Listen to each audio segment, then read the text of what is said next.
Hey everyone, welcome to the Legend of Zelda walkthrough. Today we'll be taking on level 5, the snake. Or level 5, the lizard, sorry. Last one was the snake.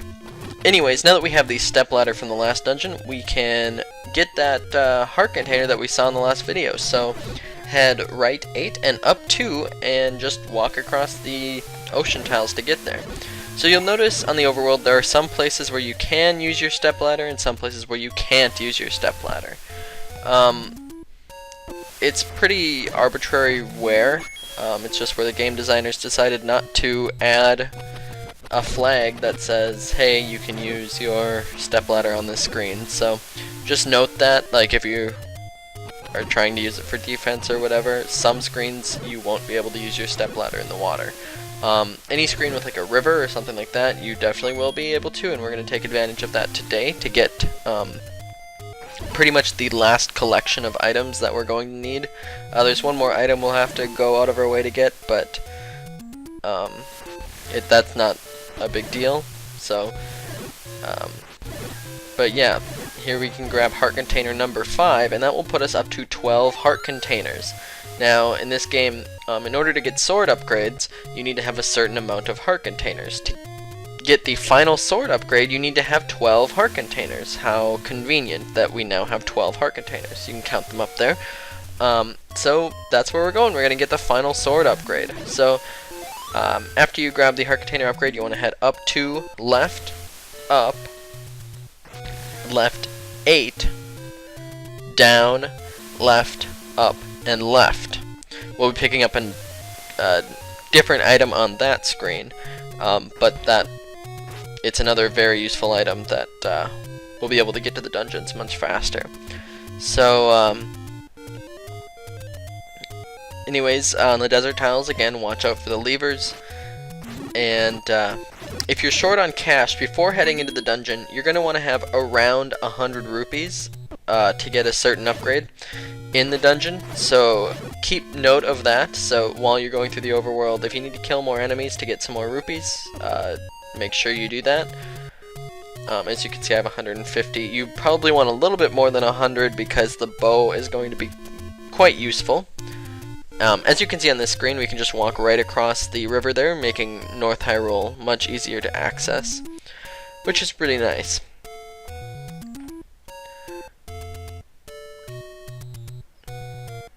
Once you've gotten to the screen I've directed you to, there's going to be a bunch of Armo statues. You're going to want to tap the top right one, and hopefully it'll be slow for you. It wasn't slow for me, of course. And you'll see there's an item there. That is the power bracelet. That'll let us push certain rocks that allows us to get into warps. So from there, you're going to want to go left, down, left 2, and then up.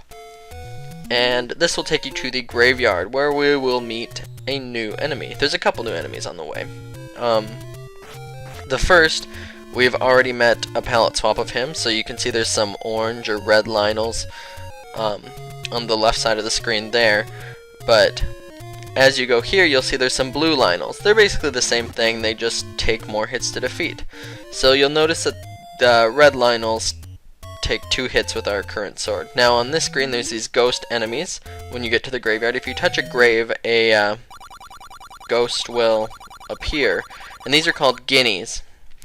Now as you can see, I pushed the middle right grave on this screen to get the white sword, or the magical sword, sorry. The magical sword is 4 times stronger than the wooden sword and twice as strong as the white sword. So these guineas now only take 3 hits.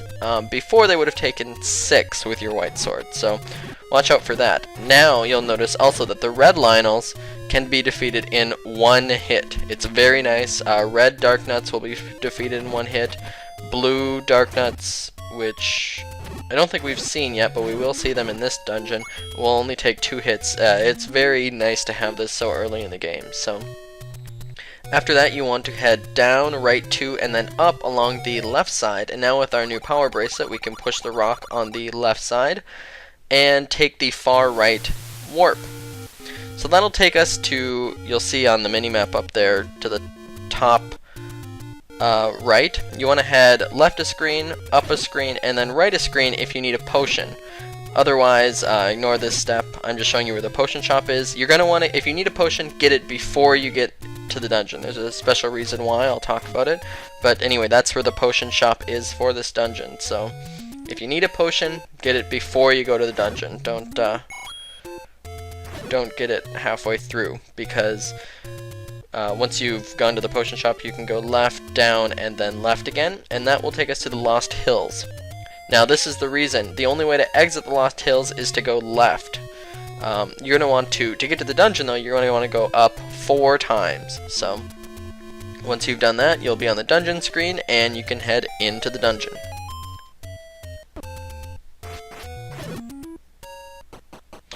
So the first room in the dungeon is just the entrance room, so head right from there.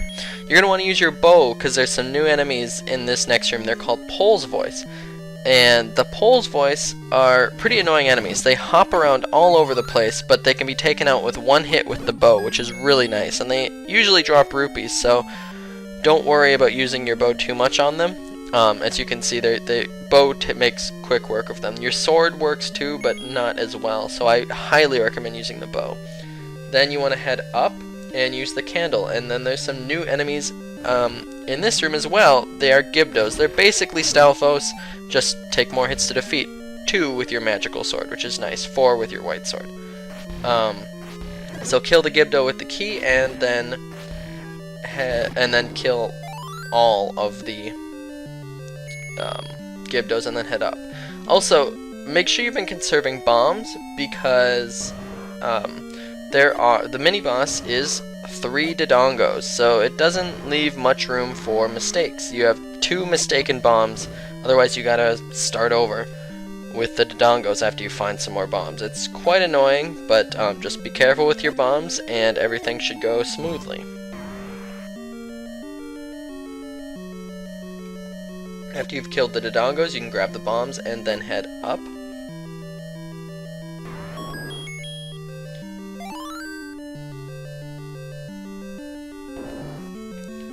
In here you're going to use the map. You're going to want to either use the candle or just grab the map and go back down. And then you want to head to the left. The Dodongos shouldn't be back. In this next room you want to kill the Zols and then get the key and then head down. Pretty simple room here, making use of the step ladder.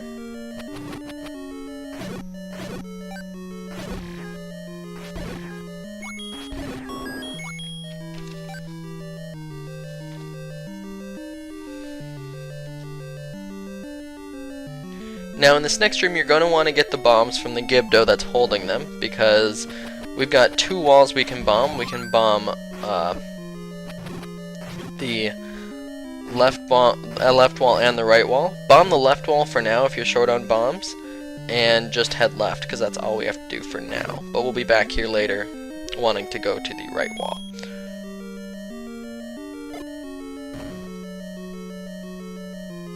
So in this next room is our first encounter with blue dark nuts, and they are quite tough, so be careful. I actually had to use a potion here. I don't think it was this screen, there's another screen with them, but they're really annoying.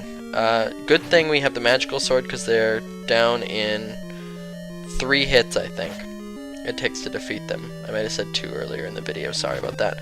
I'm pretty sure it's 3. Maybe it's 2. But yeah, they're just like the red dark nuts, only they take more hits. They're just the game designers, for whatever reason, decided to put quite a bit in rooms like this. So there's another room later in the dungeon with 6 of them, and it's quite tough. So after you've done that, push the block on the far left and go down the passage, then go to the next room in here. Pretty simple room, no explanation needed. Once you get up to the top, there'll be no enemies in the room, so just head left. So here's the room with the 6 blue dark nuts, I believe. And there is only 1 block in the middle, so that makes it even tougher, because these things are hard to fight in the open. Just You can also use bombs against them. That's sometimes a very good strategy if you can time it right. So bombs should be able to take them out in one hit. So if you can time a bomb right, go ahead and use that. Whatever floats your boat to get these guys finished. I like using the sword just because it's the most pragmatic way, but once you've defeated all of the blue dark nuts, you want to push the block, which will reveal a secret passage that you can head down and get the dungeon item.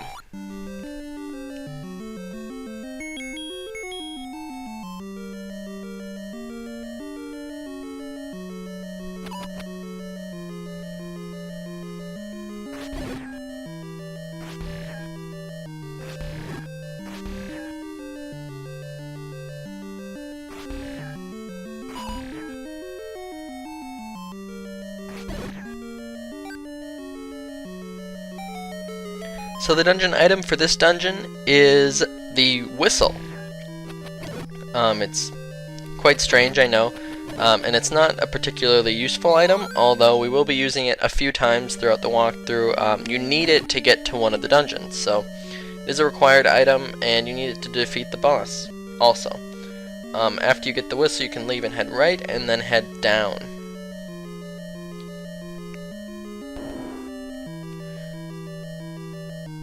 In here you want to grab the key and then bomb the right wall. Make sure you have 100 rupees. If you don't, you can come back to this room later, but it'll be kind of out of the way. So bomb the right wall and head right, and then buy the bomb upgrade. Now this will increase the maximum bombs that you can hold by 4, which is actually very nice because bombs will become much more important in the next few dungeons where we're going to have to bomb some walls. Then you can head left and up and go back through the secret passage that we went through earlier.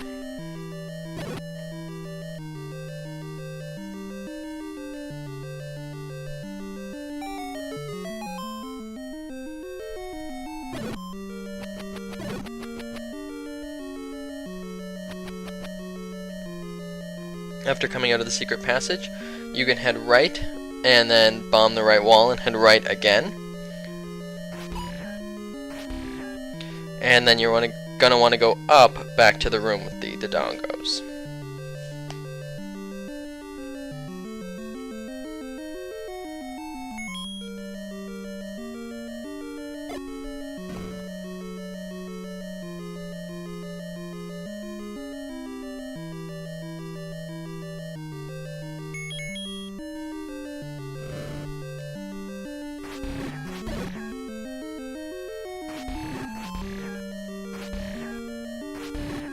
Here's another example of using the water to your defensive advantage.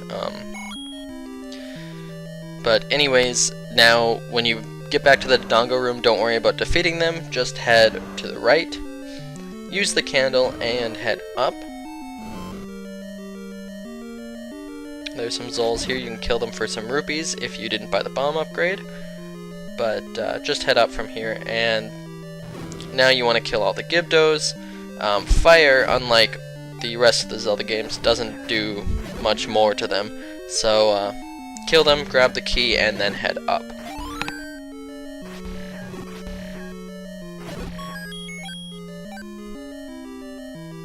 In here, there's gonna be kind of a snaking pathway with the red water, but you'll have 3 red dark nuts to take care of.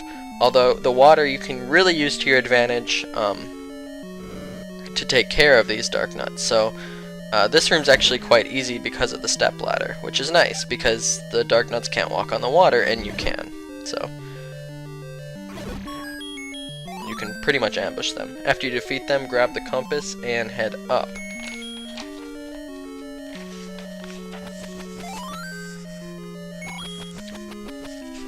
Now in this room you want to use your candle and then grab the key and head left.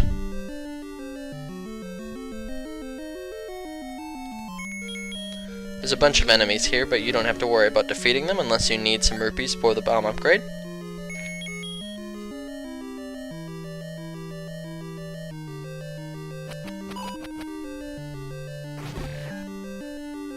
and then once you've headed left, in this room you can kill the Gibdos, and then use your stepladder to get to the little island in the middle to grab the key.